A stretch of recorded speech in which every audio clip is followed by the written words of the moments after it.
Hello, and welcome to this evening's episode of The Rundown. Today's date is June 3rd, 2020. Many of you are probably wondering why the inconsistency. It seems like shows are coming out sporadically. And for those of you who are thinking that, please get off my case. I'm busy, okay? I got things to do. Anyway, I'm glad to be back. As always, I look forward to doing the show whenever I have the opportunity to do it. There is, believe it or not, there are other things going on in the world other than protesting and rioting. So, but, obviously, we're going to have to talk about the protesting and the rioting. So stick around. I have a great show in store for you today. Lots of things to get through. Last two episodes, I allotted far too much time to talking about an issue that, though important, I feel as if it's receiving an undeserved amount of time. So, without further ado, let's kick things off here. Starting with the executive order that just came out recently. Trump is trying to crack down on social media. So about a week ago, there was a tweet that Trump went on a little bit of a spree. He was accusing, I believe it was Joe Scarborough, of killing his intern. Let me fact check myself quickly. Joe Scarborough killing his intern. And he was going on and on about this, and people were irritated about the fact that he was dwelling on, this idea, this conspiracy theory, quite frankly. And Scarborough and Trump got into it because Scarborough said something inflammatory about Trump, and so Trump responded with, complaining about Scarborough and conjuring up these old rumors that he had killed an intern. Alongside some other things, Twitter ultimately decided that they were going to issue their first fact check on a Donald Trump tweet.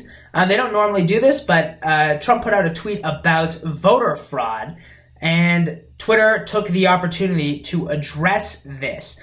And the exact words of the tweet and what was said, this is something that has already been covered fairly extensively, and frankly, it's kind of unimportant, but what is important is I want to talk specifically about this executive order. I've read through the executive order in its entirety, but the essence of it, and you can look through it, it's on whitehouse.gov, and it's under his presidential orders, and it is titled The Executive Order on Preventing Online Censorship.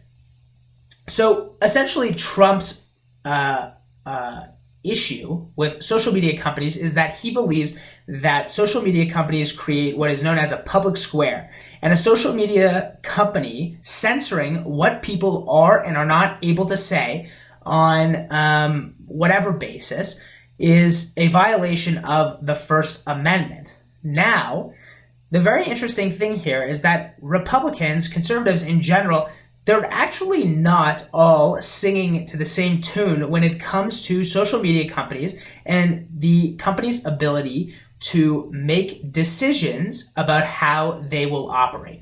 I would say the Rundown comes out against this very strongly. We're actually very opposed to the idea that the government should intervene and tell a private company what they are and what they are not allowed to do. So I have heard some theories about what would happen if this executive order went through, but I want to speak more broadly about the implications of the government issuing a statement where they were issuing an order where they require a company to act in a certain way that they believe is more equitable. And though I do believe that social media companies should refrain from censorship of all forms unless the speech or the content being produced or put out on the platform is in direct violation of the law, I think it is not the place of the government to intervene and tell a private company what to do.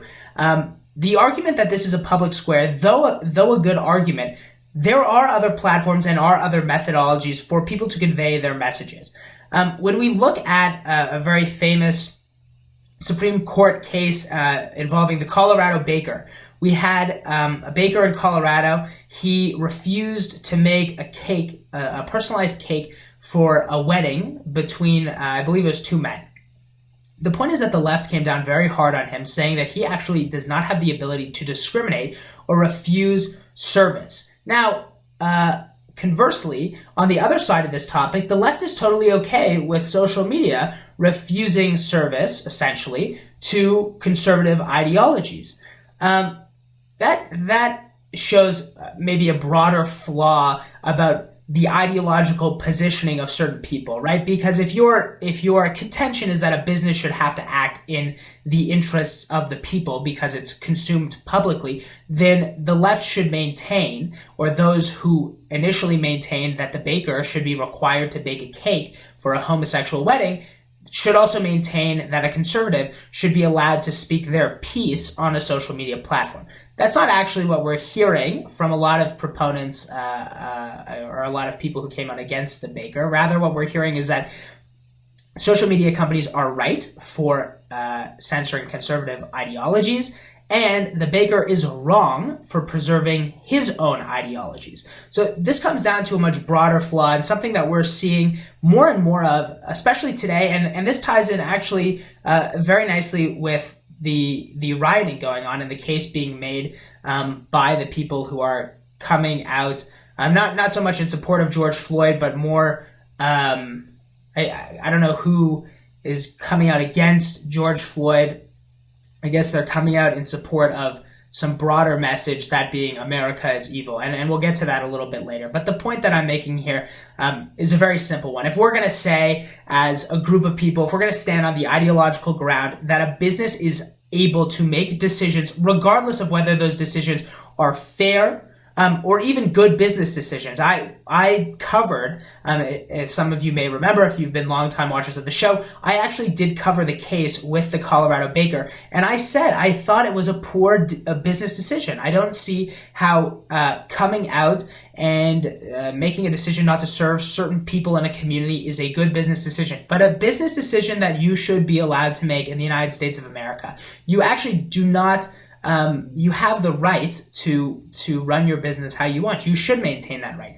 Twitter, Snapchat, who actually just came out today and said that they would no longer have sponsored Trump content on their platform, and I haven't looked very deeply into that, but Instagram or Facebook, they all have this right. Now, they exercise this right at the risk of turning away conservative users or turning away users who are not interested in existing within the echo chamber that a lot of these social media platforms are creating. Now, Mark Zuckerberg did come out after this, after Twitter placed a fact check on Donald Trump, and he said that he does not believe social media companies should be the arbiters of truth.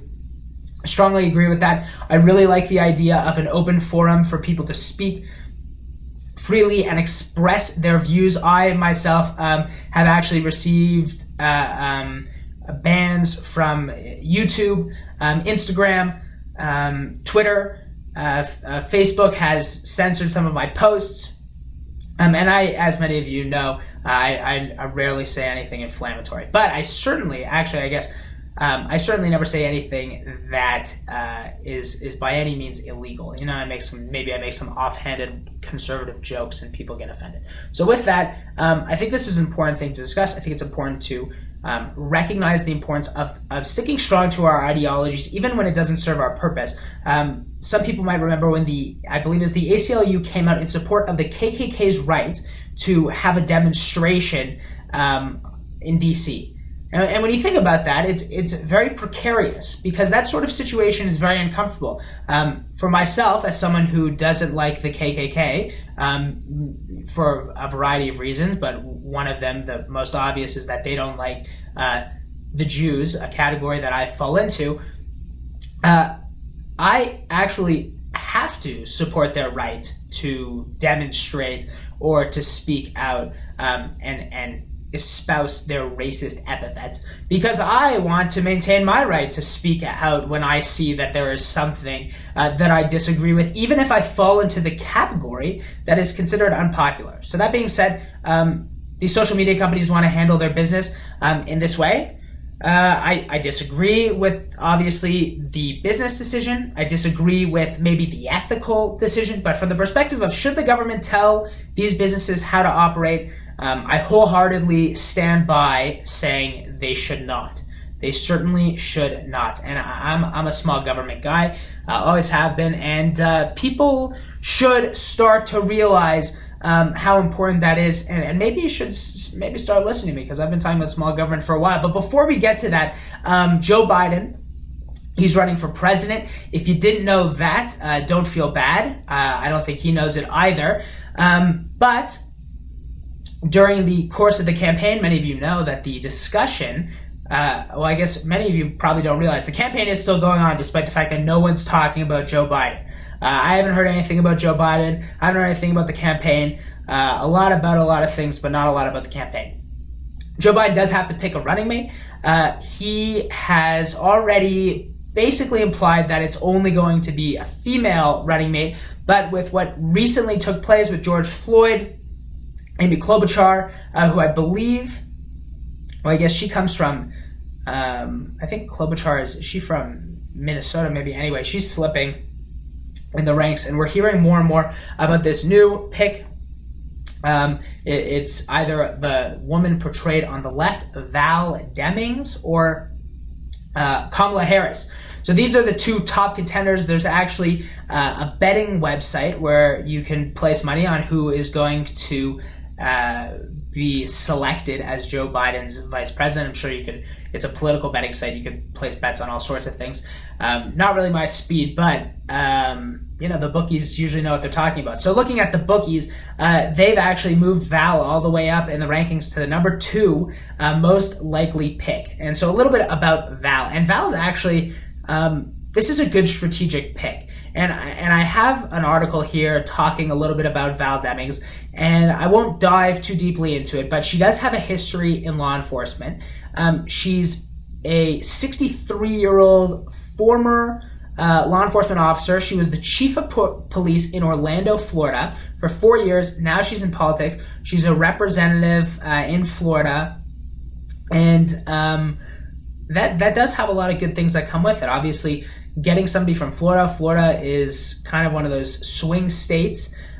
Trump does have a lot of support in Florida, but obviously Biden picking somebody out of Florida, that could be very helpful. And then we also have, which, believe it or not, in 2020, your immutable characteristics are actually more important than ever. So she is a she, and she's also African American. So as you know, a lot of people will feel very uncomfortable. Some of you might remember the idea that you would be a racist if you didn't vote for Obama. So I'm sure, mark my words, I'm sure that you would be considered a racist if you don't vote for Biden because he has an African American woman on his ticket, or a sexist. I'm sure you'll fall into that category. Obviously, there's no possible other reason why you would not be interested in voting for somebody other than the fact that you are racist or a sexist. That's the tune of some people on one side of the aisle. But and I hate to have to talk about this because it's becoming quite sickening. And I think it's important that we ask the question at this point in time. We have officers. I think it's all 3 officers have been charged. The bystanders, I know every officer involved has been charged. I don't know exactly what the charges were that were brought against them. Chauvin, or Officer Chauvin, he was charged, and then his charge was upgraded from, I think it was 3rd degree, now it's at a 2nd degree murder charge. And there's some interesting additional information coming out about what was happening, I guess, that there might be some sort of prior relationship between Chauvin and Floyd. I won't dive too deeply into that, but because everybody's talking about this, our former leader, Barack Obama, he decided to come out and he said some things about the rioting. And Barack Obama, as many of you know, this picture is probably not good. I got this picture because I thought this would be a more accurate portrayal of how Obama is viewed. by the media, donning a crown as he should, because he was our supreme leader, oh so elegant. I know he was in office for 8 years, and I'm trying to remember all the things he did, but it's slipping my mind. So if anybody wants to remind me about what Obama did while he was in office for 8 years, yeah, good luck. I remember Benghazi, but I don't know if that's something that he's very proud of. Anyway, Obama, he came out and he wanted to talk to the protesters. He said, quote, "For those who have been talking about protest, just remember that this country was founded on protest. It is called the American Revolution." I think what he meant to say was it was called the American Revolution, but I won't dwell on that. I misspeak all the time on the show. He continued to say, quote, "Every step of progress in this country, every expansion of freedom, every expression of our deepest ideals have been won through efforts that made the status quo uncomfortable. And we should all be thankful for folks who are willing, in a peaceful, disciplined way, to be out there making a difference." This is great. This is a great statement, because I think that it has a lot that we should unpack. So I'm going to spend a little bit of time unpacking it. Obviously, I hate to only talk about the riots, but this is pretty much all the news. I remember there was this thing going on. I can't remember what it was. It was some pandemic or something like that, and then everyone was saying in the media, like, you need to stay inside or you're going to get sick because you can't all be close together. And then the pandemic like disappeared. It just overnight, it became not even contagious. And now it's the only thing that's important is peaceful protesting. And then I remember because then you might say, well, peaceful protesting, you actually can't catch a pandemic from peacefully protesting. You can't catch COVID from peacefully protesting. And I was thinking, yeah, that's got to be it, right? Because if you're a peaceful protester, then you can't get COVID-19. But then I remember there were peaceful protests because people wanted the economy to reopen because their businesses were dying. And so people got together and they went to the Capitol and they peacefully protested. But when that was going on, then experts said, no, that's dangerous. These people are all going to get COVID-19. It's going to spike. And they have to stay inside. And if you think that you should go get your hair cut, no. You think this is way bigger than you. And then this happened, but this is a big deal now. So now COVID-19 is off the table. We paused COVID-19 because that's what you could do with very, very, very infectious, contagious diseases that are certainly not like the flu, because I was reprimanded many times for saying, oh, this is the flu, which I was wrong. I mean, it's more contagious than the flu, but the reprimanding I received was quite harsh. It's not the flu, but when it comes to perceived racial issues, COVID-19 hit pause. That's no longer a concern. So now rioting is a concern. So Obama talks about, we need to expand our freedom. So then I think back, and I'm by no means a scholar of history. I'm a guy who knows about history a little bit. And Obama he goes on to talk about some other things like Jim Crow, redlining, and then he says you have to say this if you talk about racism, you have to say it's institutional or systemic. Those are the words people like to use. And that obviously is just a further degradation of the English language. So let's unpack it, because I feel like there's nothing better to do. You're probably always hearing about this anyway, so we might as well talk about it, like logical humans rather than just people who like to virtue signal, as they call it. Show how virtuous they are by just, clapping along as people say that they're terrible. So systemic, just for sake of definition, relating to a system, especially as opposed to a particular part. That's systemic, relating to a system. All right, so remember that. Systemic, relating to a system. And then I guess I could clarify, what is a system? A set of things working together as part of a mechanism. So I guess the implication would be that the system is racist or institutionalized. This one's used a little more often, I think, because it's a bigger word. That means established in practice or custom.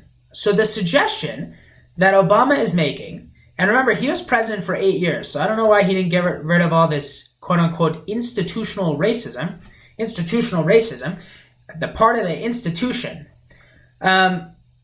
part of the customs of our country. Part of the institutionalized racism, remember, was voting for Barack Obama to be president of the United States. That was one of the racist things we did. Well, I guess we were, or maybe that was, I don't know. So for those who've been talking about the protests, so he talks about we need to expand our freedom. So I think that the biggest question that we need to be asking right now is what needs to be expanded? And I really am doing a deep search for the answer. We're looking at what's going on in the world. We're thinking people are very mad. People want, quote, they want hashtag, that's the emblem they put there. It's the number sign or the pound sign. For my older viewers, the pound sign, they want pound sign justice for George, which I think George should, his death should not go without punishment. Obviously, the people who committed the crime are being punished, and they should be punished. So this is going on. This is already happening, but rioting is still happening around the country. I'm reading about it. There's a curfew in Denver. That's why I'm locked up in my basement waiting so that, the government doesn't tell me I have to go to bed. But we're asking for what at this point? What is everyone asking for, right? There's actually no law on the book, believe it or not, because I read all the books. There's no law on the book that is actually differentiates the treatment that people should receive on the basis of any immutable characteristics, at least that I've seen. I know that there are equal opportunity, the Equal Opportunity Act. You're not allowed to discriminate on the basis of race, religion, gender. In certain states, you still can, but in a lot of states, you can't discriminate on the basis of sexual orientation. You can't discriminate on the basis of ability if somebody is disabled. These are the laws. I've heard people talk about some things that they believe they can infer from the law, but the law itself is not actually racist, because there are no laws on the books that say this is what we should do for people who are white, and this is what we should do for people who are Hispanic, and this is what we should do for people who are Asian, and this is what we should do for people who are black. That would be institutionalized racism. In our history, we have had instances where we see institutionalized racism, but we don't anymore. Obviously, the idea that we should punish white people, and keep in mind, and I always like to reiterate this, because this isn't me saying, oh, don't punish me as a fellow white man. I'm technically a first generation American, so you're not punishing me. My family didn't own any slaves. When the whole slavery thing was going on, my family was on a completely different continent. So we're punishing people for the generational or intergenerational punishment, the sins of their forefathers. This is something, and if we want to figure out a good way of doing it, North Korea does intergenerational punishment. So we want to punish white people for sins that were committed by people who they never even met, to people who we've never even met. And rather than saying, well, we want to find unity in the United States. Obviously, the way that the government is set up is intended to create equality of opportunity, right? Equality of opportunity is something that I think everyone could get behind. We are actually not born with equality of opportunity. For example, I was not born 6'6". I'm not going to be able to dunk. I'm not going to go to the NBA. I wasn't born with that advantage. I wasn't born a genius, nor am I a genius. I'm never going to derive any theories related to science or theories related to anything for that matter. I just wasn't born that way. My sister and I, who grew up in the same household, we aren't even equal. Everybody has their own advantages, their own disadvantages. The best we could do is try to create equality of opportunity, right? Because if I go and I want to open up a bank account, or I want to try and start a business, I have the same ability to do that as any other person in terms of the legal parameters surrounding the creation of a business. We might come from different backgrounds. We might have I might have more advantages, less advantages. I might be dumber, smarter. Those are things we can't change. Now, the idea that we're going to create more freedom and expand justice by somehow creating more injustice and bringing down people so that we do have not equality of opportunity, but equality of outcome, that's a much greater evil, and that's something that we don't actually want to aim for. I think equality of outcome is a staple for, I don't know, communism, and I always like to think about that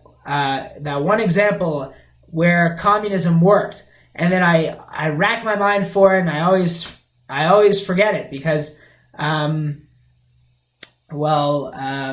because it hasn't. It's never worked. Communism has never worked because putting the hands in the power of the government, putting all the power in the hands of the government, because keep in mind the guy who killed George Floyd was a police officer. He's a government employee, putting the hands, all the weapons, all the power in the hands of the government, not a good idea. It's never a good idea. It's actually a very bad idea. And that's why I've always said we need small government.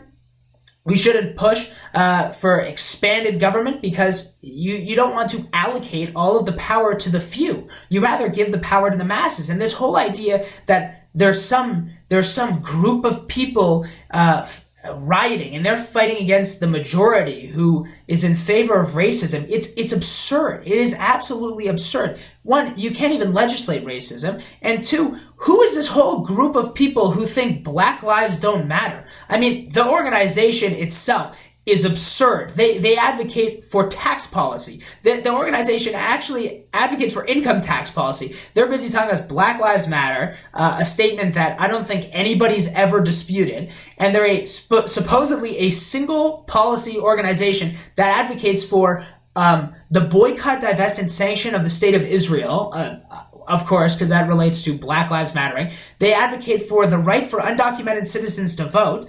They advocate for the redistribution of wealth. What are these things? How does this even relate to Black Lives Mattering? And also, who's the guy who's contesting that Black Lives Matter? I've never even heard such an absurd statement. And why is it racist now to say that any life matters? Is there a life that doesn't matter? Is that why we're specifically emphasizing that Black lives do matter? I honestly thought that we've moved past this period. And the goal should be we're creating a more unified nation. The idea should be this is the United States of America. We are Americans. Are there evil people within our society? Undoubtedly, there are evil people within our society. There are evil people within any society. But what our aim should be is to stand up. We look at the good things going on in the country. We say, being born in the United States is probably one of life's biggest wins just from the onset. And we could say, well, we want to create things that are better. There are certain things that are not perfect about our country. There are certain things that are not perfect about every single thing I can think of. But should our goal be to destroy cities, bring down people because of the sins committed by our predecessors? So take white people and make them, they should be bowing down to black people and people of color. Should we try and I'm not saying that in a figurative sense. I'm referring to the video footage of protesters in New York City and Times Square, and they're kneeling down and saying like a pledge to black people about how they recognize their privilege. That's the America that we think we want to have, because that's equitable, is to now try and bring some sort of like quasi oppression onto other races in order to make up for sins that were made by people who we've never even met. I mean, I don't know about you guys. I would never have supported slavery. I don't think that this George Floyd incident is a turning point. This is a guy who killed another person. People get killed all the time. I mean, if you want to be mad about people killing people, I don't understand why we don't see this response regularly. It's because this is coming from the lens. People are coming to the conversation, coming to the event, and they're using their prior convictions to say, I believe America's racist because certain things have happened and I view them through a lens of racism. And because of that, I'm going to be irate about this event. Not that they could prove, because I haven't heard anybody actually prove that this sheriff is anything but a bad, or this police officer is anything but a bad police officer. The only thing I've heard people say is that The police officer shouldn't have done what he did. True. The police officer is white. True. The police officer killed a black guy, which it seems like is true. Obviously, Chauvin will have his day in court, but police officer killed a black guy. Let's just say he did. So true.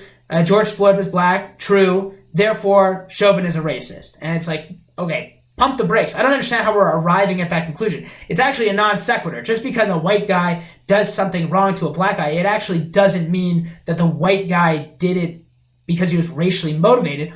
Likewise, when a white person or a black person does something to a white person, nobody's saying it's racially motivated. I'm not even saying it's racially motivated. If somebody goes into a synagogue, for example, and shoots the place up, or you go into a church in a predominantly black neighborhood and you shoot the place up, and somebody says, I think that was racially motivated. Somebody goes into a church and they shoot the place up and they say, I think that was motivated on the basis of who's in the church, who's in the building. Because what are you going to find in a synagogue? You're going to find a group of Jews. Maybe in a primarily black neighborhood, in a church, you're going to find a bunch of black people. In a church in general, you're going to find a bunch of Christian people. Maybe you're actually going after those people. But we're talking about an isolated instance, and people are out rioting. And I don't remember people being this up in arms about, anything else that's gone on this year, any other people that have been killed. It just so happens that this is going to be the event.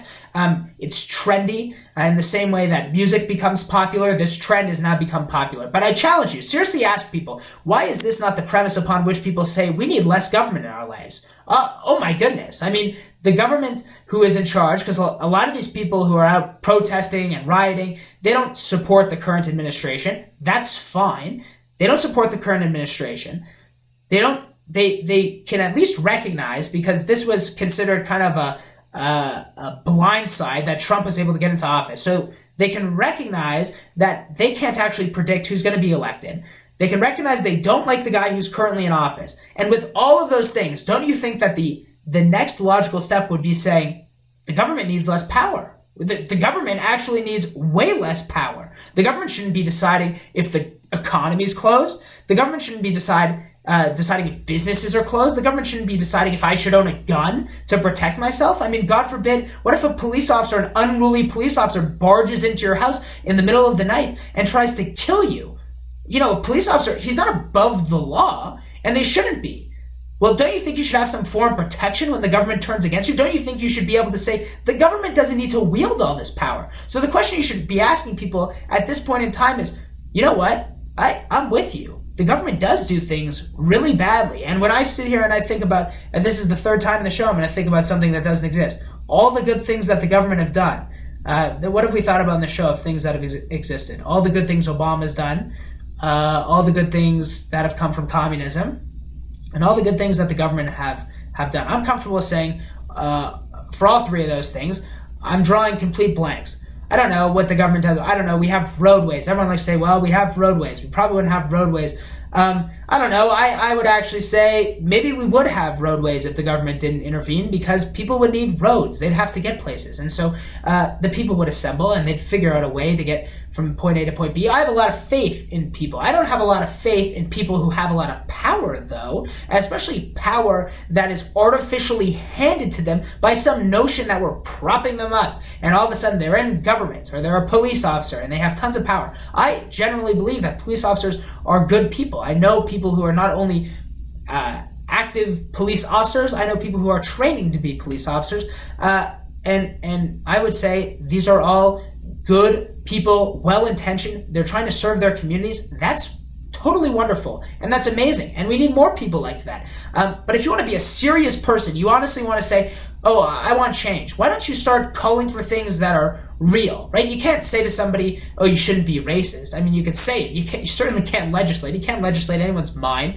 unless you want to start taking away the First Amendment. So why don't we say things like, well, we want open statistics. We want to know we want the police to be watched a little bit more. So we want a data release at the end of every year, and at the end of every fiscal year, at the end of every quarter, we want a data release on every single report of somebody who's been arrested or killed, and we want to know everything surrounding it. And then from that, we're going to actually extrapolate. Is there racism?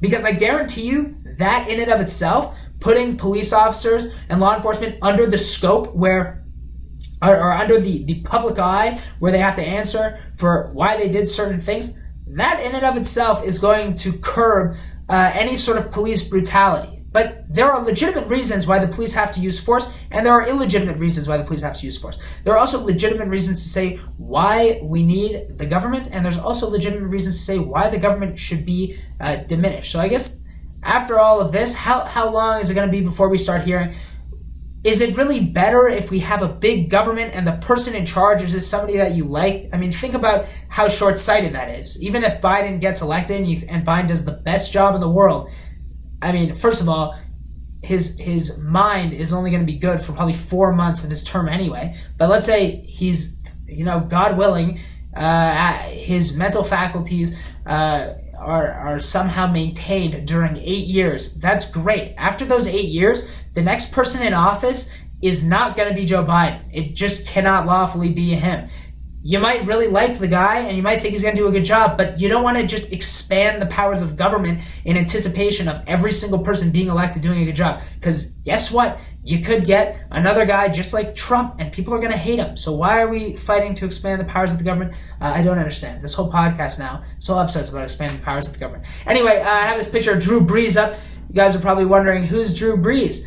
Or why is he being talked about in a political podcast? Well, great question. Drew Brees was asked about, because obviously, as you can imagine, some of the most, I would say, being a professional athlete is probably one of the greatest privileges. Not that these people don't earn it, because they certainly do, but I mean, I can't think of a cooler career to have. But in any event, Drew Brees was asked, and I'm going to read the full quote here, and then I'm going to tie things off, let everybody get back to their mundane lives without the rundown. He was asked this question by a editor-at-large from Yahoo Finance named Daniel Roberts. He said, the question was, a lot of people expect that we'll see players kneeling again if and when the NFL season starts. Probably true. He said, I'm curious how you think the NFL will and should respond to that. And of course, you're such a leader in the league. What's your responsibility as a leader in times like this for the rest of your teammates and players in the league? And remember, everyone please remember this. The entire podcast, I've said private companies have the right to make the decisions that they want to make. If the NFL wants to fire every guy who takes a knee, or it's not called firing in the NFL, if they want to kick them out of the league, which is in essence firing them, they're actually, like I said, with Twitter's allowed to ban conservatives. Everyone remember that. I said social media companies have the right to ban conservatives. So don't think this is some self-serving thing here. I don't even enjoy watching the NFL because I find it really annoying to watch people taking a knee. But anyway, despite the Broncos hat, but keep in mind the Broncos hat that I'm wearing on my head is retro. I'm talking about better days in the NFL. Brees said, I will never agree with anybody disrespecting the flag of the United States of America or our country. Let me just tell you what I see or what I feel when the national anthem is played and when I look at the flag of the United States. So Drew Brees goes on, I'm not going to read the full quote actually, I changed my mind, it's too long. He goes on to talk about all the things that he thinks are amazing that have happened in the United States. This includes his grandfathers who fought during World War II. He talks about how they risked their lives, the men and women who risked their lives. He talks about the civil rights movement as being a point that makes him well up. He's on the verge of tears when he hears the national anthem. And he says, it's crazy because the national anthem and the flag represents everything that our people have endured. Now, people came out, as you can imagine, and they were very, very upset. But let me just make one thing clear, and I thought very carefully about how I wanted to phrase this after I read this article, because I thought it's extremely important that I don't... Wow, I'm already messing it up. It's extremely important that I don't mess this up. So think about this. The majority of the United States, seriously, think about it. Do you think the majority of the United States is evil, is racist, is bad? Because if that's what you think, then taking a knee shows you don't feel as if, whatever it is, you don't feel as if the United States as a whole is worthy of having you stand at attention when the anthem of the country is being played, when the flag is being raised and honored during a period before a sporting event. You believe the majority right? Because the United States is a country comprised of people, just people. We all share generally similar ideologies, similar culture, obviously a wide array of culture, just because of the composition of the country, but that's part of the culture. Part of American culture is the fact that we have a wide array of culture. You can get authentic authentic Korean food and Indian food. You could get American spins on Korean food. You could get Japanese spins on Mexican food in the United States. Don't quote me on that. But the point is, we're talking about the broader nation. We're not talking about, are there bad people?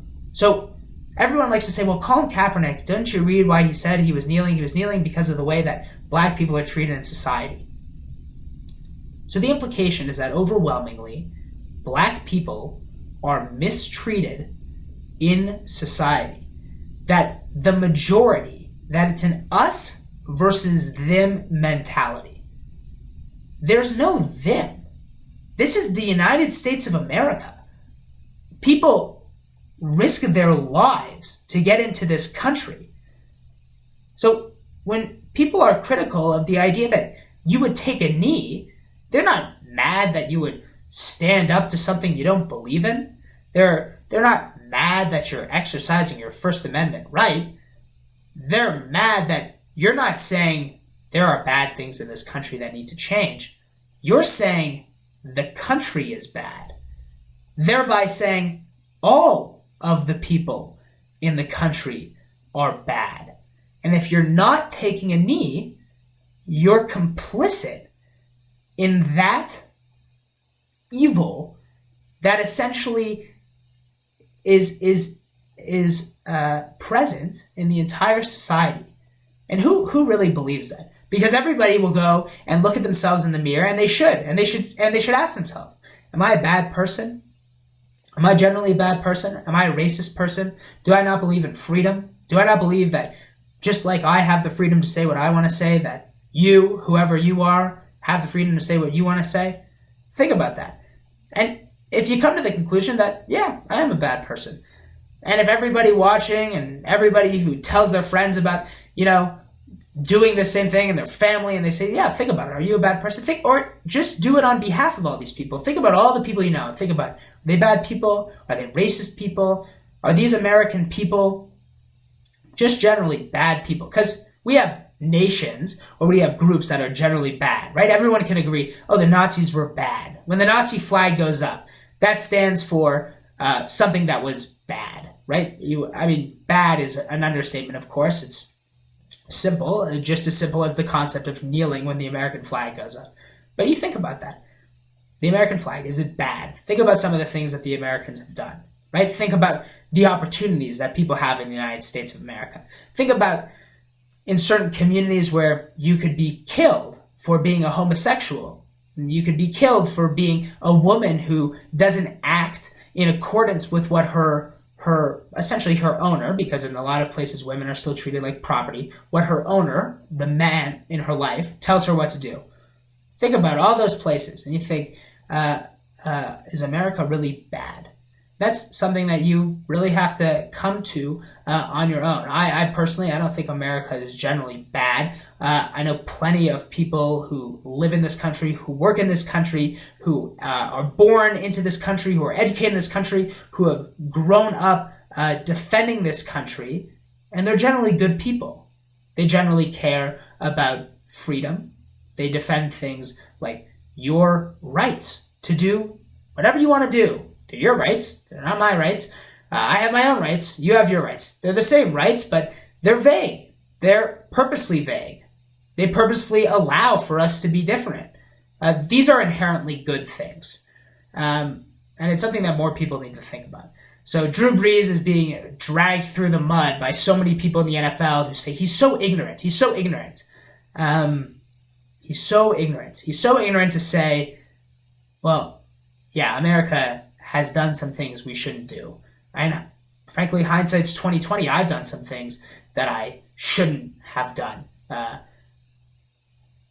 But are you generally a bad person because you've made some mistakes? Is America generally bad? I mean, also keep in mind it's just an area on the globe, right? The people are who make up the country. Have we not become increasingly better? It's something that you really need to think about, because it's disgusting to see the country being dragged through the mud, and it's our own citizens who are complicit in dragging the country through the mud. The opportunity that this country has afforded to so many people is so amazing, myself included, that it's so odd to think that we can't recognize, yeah, there are bad people, but the whole of society is not bad. Therefore, the whole of the nation is not bad. With that, I want to thank everybody for tuning in. This was a super long, maybe too long, of an episode. You guys let me know. I appreciate all the support I've received so far. I always appreciate dissenting opinions. And I'd like to say, if you ever want to come on the show, maybe you want to tell me how good of a job I'm doing, unlikely, or you want to tell me how wrong I am, which is far more likely. Both types of people are welcome. As a matter of fact, if you have a dissenting viewpoint, you're even more welcome to join me on the show. Yep, that's the rundown promise. Ping.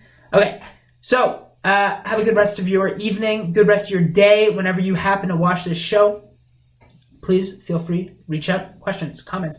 Thank you for tuning in, and as always, we'll catch you next time on The Rundown.